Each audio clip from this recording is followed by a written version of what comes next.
Okay, the 4th of July is next Friday. Of course, it's a day filled with barbecues and friends and family and also fireworks. Yeah, but it's also one of the most dangerous holidays for burn injuries. To talk all about this, we are joined live this morning by Dr. Jasmine Patterson from TGH. Thank you so much for being here. First of all, first question, what's the most common injury that you see this time of year?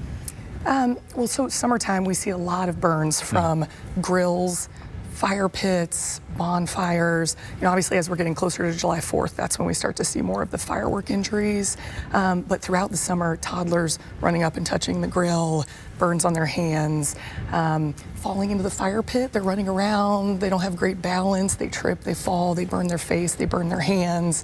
And then, bonfires is something we actually see this almost year round in Florida because the weather is so good. But you have a bonfire, you think you put it out, pour a little water on it. The next day, your kid is running around in the backyard with no shoes, and the embers are still hot deep inside, and you get really bad burns on your feet from that.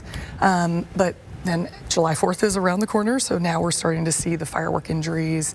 Kids, probably one of the biggest burn causes are sparklers. They will burn at almost 2,000 degrees, which will actually melt metal. So imagine what it's going to do to your child's hand as they're holding it. So we'll see finger injuries. They'll drop it on their foot. They'll light themselves on fire, their clothes on fire. So some pretty serious burns from that. And then the fireworks themselves. Kids really, the younger kids really should not be lighting those off on their own. Even older kids really need to have adult supervision.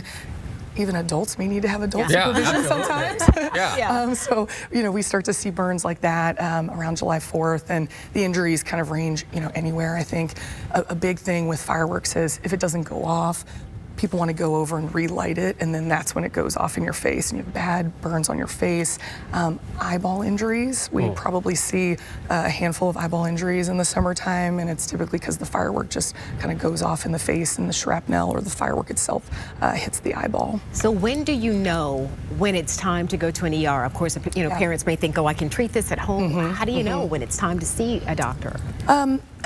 So probably the most kind of superficial burn is a sunburn, right? That's just kind of redness. There's no blisters. Your skin is still intact. That's probably something you could treat at home with some burn cream or aloe and anti-inflammatory medications. But as you're starting to see bigger burns, blisters, skin is actually coming off, you really need to have a doctor look at that and kind of make the decision of how deep is it? Is the treatment going to be, medicated creams or dressings? Or is it so deep you actually might require surgery and skin grafting to get it to heal? We know we can sit up here all morning long and talk about, the dangers. So what are some things, some preventative ways that we can maybe avoid these injuries? Because, we're not going to stop parents from going out and enjoying the holiday. What can they do to maybe prevent? Right. So, ideally you would leave the fireworks to the professionals and you would go to the city fireworks show. But, obviously people are not always going to do that. And so, I think making sure that you are buying legal fireworks, don't let your neighbor give you some to shoot off, follow the instructions, set the fireworks up far enough away from any kids, houses, flammable things. Have a bucket of water that's there in case something does start on fire. And then after you've used your fireworks, you would dunk them in the water and let them soak for a while so you know that the heat is out of them. Keep the little kids away, watch them. No sparklers, use something different. Glow sticks are just as cool for the little kids. No alcohol or drugs if you're the person that's setting off the fireworks so that you can really have your sound mind about you. Those are probably the main things.